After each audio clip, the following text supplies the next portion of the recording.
पात्र शूल पाशर चक्र धारण करते ऋषि के पूर्व काल में देवताओं और असुरों पूरी 100 वर्ष तक और संग्राम हुआ। उसमें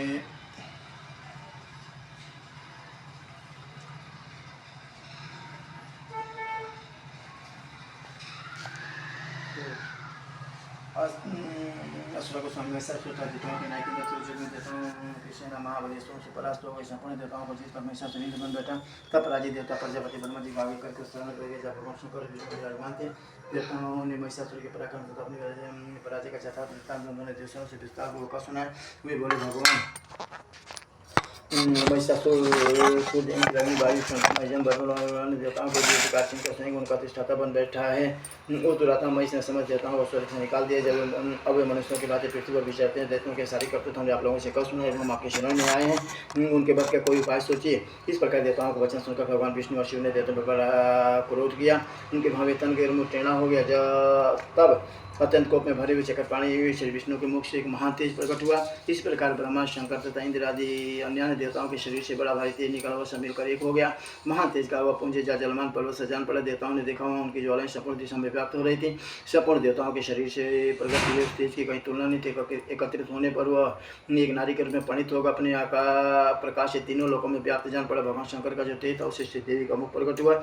यमराज के तेज से उनके सिर के बाल निकला। श्री विष्णु भगवान के तेज से उनकी भुजाएं उत्पन्न हुई। चंद्रमा के तेज से धनुस्तनों का इंद्र के तेज से मध्य भाग का पर्वतल भाव व वरुण के तेज से जंगा और पिंडली तथा पृथ्वी के तेज से नितम भाग प्रकट हुआ। ब्रह्मा के तेज से दोनों चरण और सूर्य के तेज से उनकी अंगुलियां हुई। पशुओं के तेज से हाथों की अंगुलियां और कुबेर के तेज से नस का प्रकट हुआ। देवी के हाथ प्रजापति के तेज से और तीनों लोग तीनों नेत्र अग्नि के तेज से प्रकट हुए। उनकी भूमि संध्या और कान वायु के तेज से प्रकट हुए। इस प्रकार अन्य देवताओं के तेज से भी कल्याण में देवी का विवाह हुआ। स्वतंत्र समस्त देवताओं उनके तेजपुंज से प्रकट हुई देवी को देखकर महिषासुर के सताए हुए देवता बहुत प्रसन्न हुए। पिनाकधारी भगवान शंकर ने अपने सूल से एक सूल निकाल कर उन्हें दिया। फिर भगवान विष्णु ने भी अपने चक्र से जगह उत्पन्न करके भगवती को अर्पण किया। वरुण ने विष्णु को भेंट किया। अग्नि ने उन्हें शक्ति दी और वायु ने धनुष और बाण से भरे हुए 2 तरकस प्रदान किए। शस्त्र नेत्रों वाले देवराज इंद्र ने अपने वज्र से वज्र उत्पन्न करके दिया और रात हाथ से उतार कर एक घंटा भी प्रदान किया। जमराज ने कालदंड से धन, वरुण ने पाश, प्रजापति ने स्फटिकाक्ष की माला तथा ब्रह्मा जी ने कमंडलों भेंट किया। सूर्य ने देवी के समस्त कोपों में अपनी किरण का तेज भर दिया। काल ने उन्हें चमकती हुई ढाल और तलवार दी। क्षीर समुद्र में उज्ज्वल हार तथा कभी चिन्ह न होने वाले 2 दिव्य वस्त्र के साथ ही उन्होंने दिव्य चूड़ामणि 2 कुंडल कड़े उज्ज्वल अर्धचंद्र सब आयों के लिए की। दोनों चरणों के लिए निर्मल नूपुर, गले की हंसली तथा सब उंगलियों में पहनने के लिए रत्नों की बढ़िया बनी अंगूठियां भी विश्वकर्मा ने निर्मल फरसा भेंट किया। साथ ही अनेक प्रकार के अस्त्र और अवैध कौच दिए। इसके शिव मस्तक और वक्षस्थल को धारण करने के लिए कवि ने कुमलाने वाले कमलों की मालाएं दी। जलदेव ने सुंदर कमल का फूल भेंट किया। हिमालय ने सवारी के लिए सिंह तथा भांति भांति के रत्न समर्पित किया। धनादेश कुबेर ने मधु से बना बड़ा पान पात्र तथा संपूर्ण नागों के राजा शेष ने जो पृथ्वी का धारण करते हैं उन्हें बहुमूल्य मणि से विभूषित नागाहार भेंट किया। इसी प्रकार अन्य देवताओं ने भी आभूषण और अस्त्र शस्त्र देकर देवी का सम्मान किया। तत्पश्चात उन्होंने बारंबार अट्टहास पूर्वक उच्च स्वर में गर्जना की।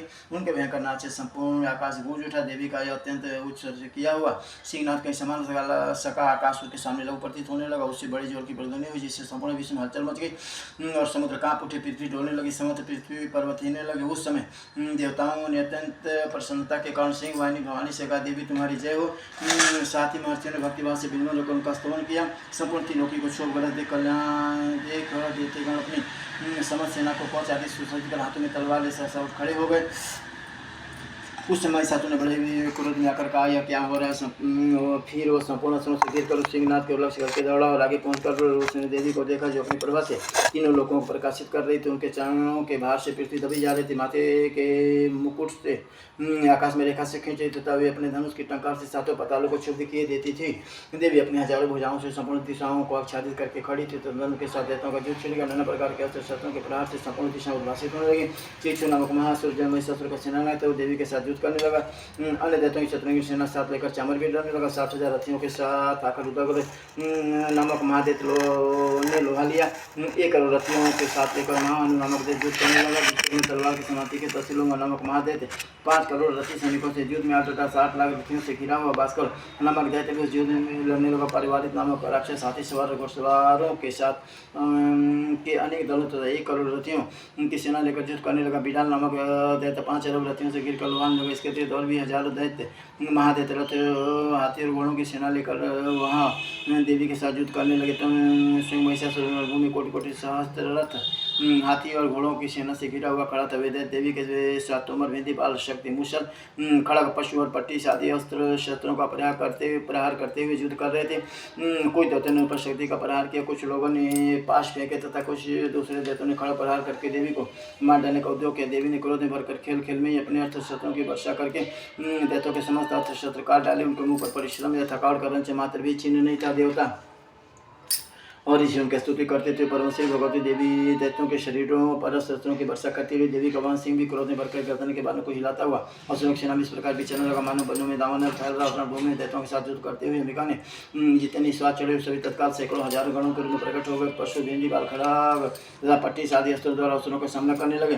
देवी की शक्ति से बड़े हुए वे गण असुरों का नाश करते हुए नगाड़ा और शंखादि बजाने लगे। उस महोत्सव में कितने ही गण मृदंग बजा रहे थे। तदनंतर देवी ने त्रिशूल से, गदा से, शक्ति की वर्षा और खड़ग आदि से सैकड़ों महादेवों का संहार कर डाला। कितनों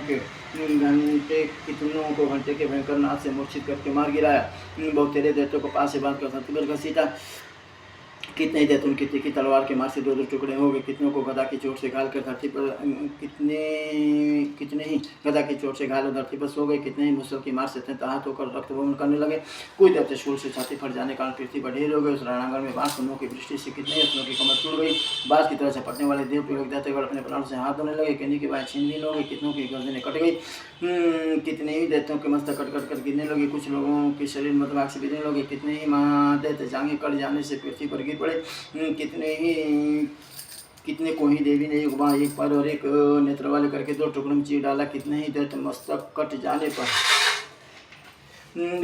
रूढ़ यात्रा के उधर से अच्छे हथियार हाथ में युद्ध करने लगते। दूसरे कमर युद्ध की बाजों की लय पर नाचते थे। कितने ही बिना शरीर के धड़ हाथों में खड़ग और वृष्टि लिए दौड़ते थे। तथा वे दूसरे माँ ठाकुर ठाकुर करते हुए देवी को युद्ध के लिए ललकारते थे। वो संग्राम हुआ था। वहाँ की धरती देवी के गिराए हुए रथ, हाथी, घोड़े और रथों की लाशों से सिपट गई थी कि वहाँ चलना फिरना संभव हो गया था। रथों की सेना में